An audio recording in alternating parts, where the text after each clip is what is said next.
Hello children, welcome to असा education. आज हम करेंगे 8वीं क्लास की संस्कृत की किताब रुचिरा के चौथे चैप्टर सदैव पुरतो निदेहि चरणम की एक्सरसाइज। आइए देखते हैं कि आपका पहला क्वेश्चन क्या है। पहले क्वेश्चन में आपको जो ये गीत दिए गए हैं उसको आपको अच्छे से गाकर सुनाना है। तो ये क्वेश्चन आप अपने आप करेंगे, हम करेंगे सेकंड क्वेश्चन। सेकंड क्वेश्चन में जो ये प्रश्न दिए गए हैं इनके उत्तर लिखने हैं आपको एक पद में। पहला क्वेश्चन है स्वीक्यम साधनम किम भवति, अपना साधन क्या होता है। तो स्वीक्यम साधनम किम भवति, इसका आंसर होगा बलम या स्वीक्य बलम, अपना बल या बल। दूसरा क्वेश्चन है पथि के पिष्मा प्रखरा, रास्ते में क्या टेढ़े मेढ़े और नुकीले हैं। तो रास्ते में क्या है टेढ़े मेढ़े और नुकीले, पत्थर, तो हम लिखेंगे पाषाणः। अगला है सत्यम किम करणीयम, हमें क्या करना चाहिए। सत्यम किम करणीयम, निरंतर क्या करना चाहिए। तो इसका आंसर होगा ध्येय स्मरणम, हमारा जो ध्येय है, लक्ष्य है, उसको याद रखना चाहिए। अगला है एतस्य गीतस्य रचयिता का, इस गीत के रचयिता कौन है, किसने लिखा है ये गीत। तो इस गीत के रचयिता हैं श्रीधर भास्कर वर्णेकरः। तो इसके रचयिता हैं श्रीधर भास्कर वर्णेकरः। अगला है सहा कीदृशः कवि मन्यते, वह कैसे कवि माने जाते हैं। तो वो राष्ट्रवादी कवि माने जाते हैं, तो हम लिखेंगे राष्ट्रवादी। तो पहले में लिखेंगे बलम, अपना जो साधन होता है वो क्या होता है, बल। दूसरे में हम लिखेंगे रास्ते में विषम और जो नुकीले हैं, टेढ़े मेढ़े और नुकीले क्या हैं, इसका आंसर होगा पाषाणः, मतलब पत्थर। हमें निरंतर क्या करना चाहिए, हमारा जो लक्ष्य है उसको याद रखना चाहिए, तो इसका आंसर होगा ध्येय स्मरणम। अगला है इस गीत के रचयिता कौन है। तो इस गीत के रचयिता हैं श्रीधर भास्कर वर्णेकर, तो हम लिखेंगे संस्कृत में श्रीधर भास्कर वर्णेकरः। और ये जो गीत है, जो कवि है इसके, वो कैसे कवि माने जाते हैं। तो वो माने जाते हैं राष्ट्रवादी कवि, इसका आंसर होगा सा कीदृशः कवि मन्यते, तो हम आंसर लिखेंगे राष्ट्रवादी। थर्ड क्वेश्चन में जो बॉक्स में पद दिए गए हैं तो आपको देखना है कि कौन सा पद कहाँ पर आएगा, रिक्त स्थान भरना है।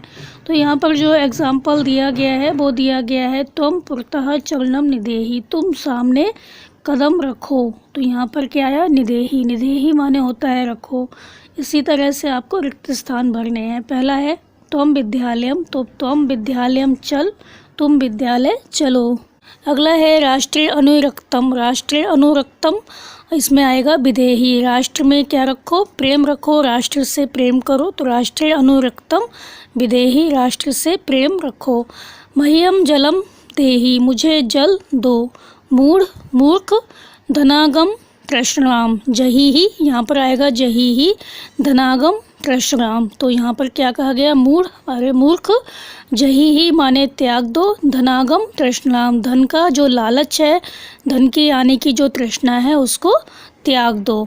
अगला है गोविंदम, तो भज गोविंदम, गोविंद जो भगवान है उनका भजन करो। अगला है सततम ध्येय स्मरणम कुरु, हमेशा जो तुम्हारा लक्ष्य है उसको याद करो। सततम ध्येय स्मरणम कुरु, हमेशा ध्येय का स्मरण करो, हमेशा ध्येय को याद करो, लक्ष्य को याद करो। तो पहले में आएगा चल, दूसरे में आएगा विदेही, तीसरे में आएगा देही, चौथे में आएगा जही ही, और फिर आएगा भज, और इसके बाद जो लास्ट है उसमें आएगा कुरु। आपका जो चौथा है उसका जो आ है, पहला वाला है, उसमें आपको क्या करना है, जो सही वाक्य है उसके आगे आपको लिखना है आम, और जो गलत वाक्य है उसके आगे आपको लिखना है ना, यस और नो। तो यहाँ पर जो एग्जाम्पल है वो है पुरतः चरणम निदेहि, सामने कदम रखो, तो ये बात सही है, अपना जो लक्ष्य है उसको ध्यान रखो, हमेशा आगे कदम बढ़ाओ, तो ये वाक्य सही है। तो यहाँ पर इन्होंने लिखा है आम। इसी तरह से आपको लिखना है निज निकेतनम गिरि शिखरे अस्ति, हमारा जो निकेतन है, आवास है, वो कहाँ पर है, पर्वत के शिखर पर है, पर्वत की चोटी पर है। तो हमारा जो लक्ष्य है वो कहाँ पर है, पर्वत की चोटी पर है, तो ये वाक्य सही है, तो यहाँ पर आएगा आम। अगला है स्वीक्यम बलम बाधकम भवति, हमारा जो बल है वो बाधक होता है, तो ये गलत है, हमारा जो बल है वही हमारा साधक होता है, तो ये यहाँ पर हम लिखेंगे ना।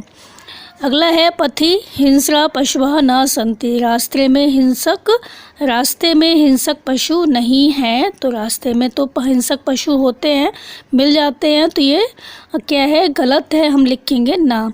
अगला है गमनम सुकरम अस्ति। जाना कैसा है, सरल है, तो ये गलत है, इसमें लिखेंगे ना। तो हम जब पर्वतों पर जाते हैं तो वहाँ पर जाना आसान नहीं होता, यहाँ पर लिखेंगे ना।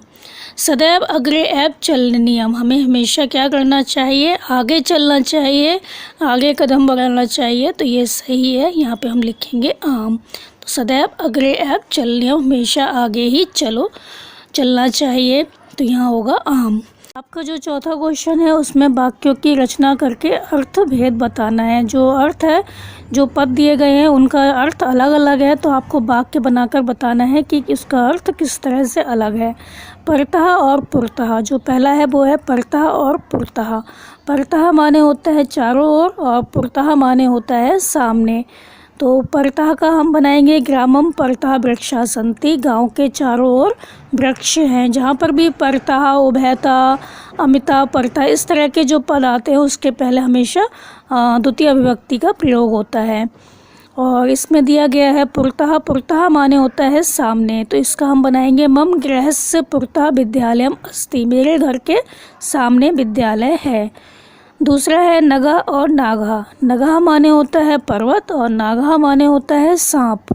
नगा का हम बनाएंगे हिमालय नगा नगराजः अस्ति। हिमालय पर्वत पर्वतों का राजा है। नागा माने सांप, इसका हम बनाएंगे नागा विषधरा भवति। नाग विषधर होता है, जहरीला होता है। अगला है आरोहणम और अवरोहणम। आरोहण माने होता है चढ़ना और अवरोहण माने होता है उतरना। तो पर्वते आरोहणम दुष्करम भवति। पर्वत पर चढ़ना दुष्कर होता है, कठिन होता है। और पर्वतात अवरोहणम सुकरम भवति। पर्वतों से उतरना, पर्वत से उतरना कैसा होता है, सरल होता है। अगला है विषमः और समः। विषमः माने होता है असमान और समः माने होता है समान। तो विषमः का मतलब टेढ़ा मेढ़ा और जो समः है उसका मतलब होता है समान, मतलब जो टेढ़ा मेढ़ा ना हो। तो विषमः का हम बनाएंगे पर्वत मार्गा विषमा भवन्ति। पर्वत मार्ग विषम होते हैं, टेढ़े मेढ़े होते हैं, समान नहीं होते, समतल नहीं होते। समा मतलब समान, समतल। राजमार्गा समा भवन्ति। राजमार्ग कैसे होते हैं, समा भवन्ति, समान होते हैं, समतल होते हैं। आपका जो पांचवा क्वेश्चन है उसमें आपको ये जो बॉक्स दिया गया है उसको देखना है, उसमें कौन से पद हैं और कहाँ आएंगे, तो आपको ठीक से लगाने हैं। पहला है विद्यालयस्य एकम उद्यानम अस्ति। तो यहाँ पर हम लिखेंगे विद्यालयस्य पुरतः। विद्यालय के सामने एक उद्यान है, बगीचा है।